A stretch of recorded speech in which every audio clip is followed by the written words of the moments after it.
to show you how I approach this quilt. I know I showed on a diagram how to do it, but I think that if we see the quilt itself, it might be a little bit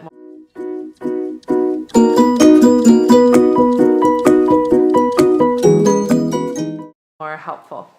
So if you see here, we have the 9 patch. So this one has been quilted, and I'm actually only quilting here on the basketballs. So I come in and I do basically 2 loops per square. And the reason I do that is I try to keep that really even.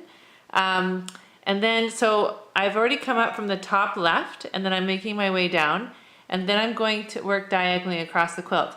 So when I come back, I'm actually going to do my 2 loops, and then I'm going to just come across here, and then up there, and then just continue up. So it's kind of a little diversion here. Here on the solid squares, I basically am doing a kind of like a sideways S. So when I'm coming off of my quilting from my 9 patch, I'm just going to come up, loop, around, and then come back down, loop around, and then loop up. So it's this design, and then I can then travel along here. Also, I could travel along the stitch in the ditch. And the reason why I recommend that you stitch in the ditch for free motion quilting is if you are fairly new to free motion quilting, having this stitch in the ditch of your quilt really anchors it, and it's it just feels better. However, if you are going to do my darning foot tutorial with the loops, then you do not need to do the stitch in the ditch. However, if you like the idea of the stitch in the ditch, you can. And in fact, you could always stitch all of these extra squares, but that is not necessary. So I'm going to be showing you how I'm stitching this up. And so then that way you can see my movements. These are my mashing. Anytime you start or stop your free motion quilting, you're going to, if you're starting just on the edge, I always recommend you bringing the bottom thread up, just because that avoids having tails underneath your quilting, and they can, the thread tails can get stuck in the feed dogs underneath.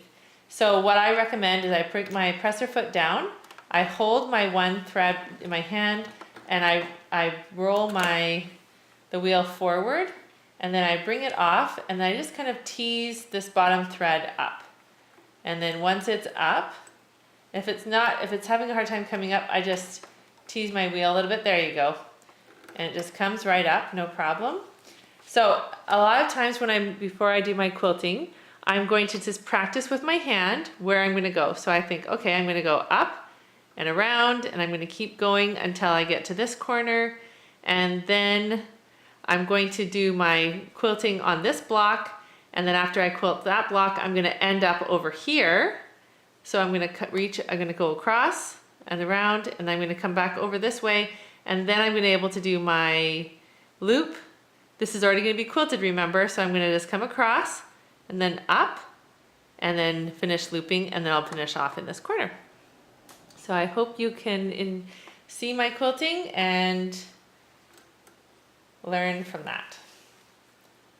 So I'll bring my presser foot down.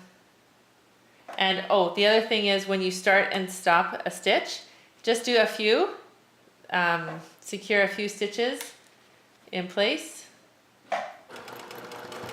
And that way, back and forth just a little bit, just so that secures those stitches.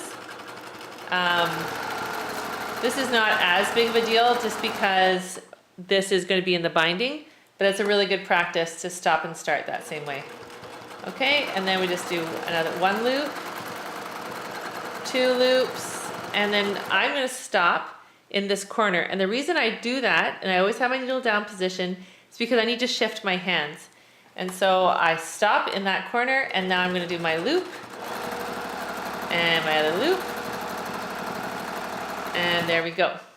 So now I have my big square. Now I need to remember that I need to end up over here. So if I go loop and loop, I'm going to have to loop, and then I'll come back and loop, loop, and then come back over there. And I just think it's so fun that I'm doing loops on a quilt that has a lot of, you guessed it, hoops. Yeah, a little bit corny, but that's all right. So I'm just gonna loop around.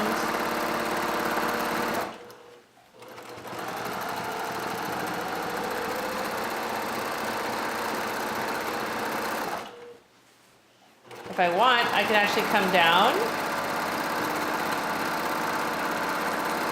and then bring it up. And then go across and then come back down and then end up over here. Okay, and I'm just gonna bring it around. I'm gonna keep going, and I remember where my target's gonna be. You need to move your hand.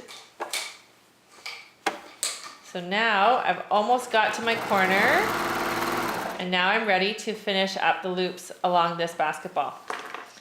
And it's gonna help me to have, just to rotate my quilt so that I have my quilt on both my hands as I'm quilting. Okay, so that's the beauty of the darning foot. You can just pivot where you're at. Okay, so I end in that corner.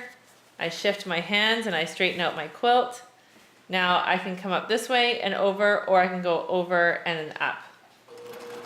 Doesn't really matter. And because this is white thread, you want to keep, you pretty much want to have the white thread with the white square. And then you're going to do your 2 loops and you're going to end off. Okay, so now that you've ended off and these have already been quilted all over, you're just going to go back and forth, secure those stitches. You're going to bring this presser foot up, you're going to pull your thread, then you're going to put it down and you're going to bring up the bottom thread like this.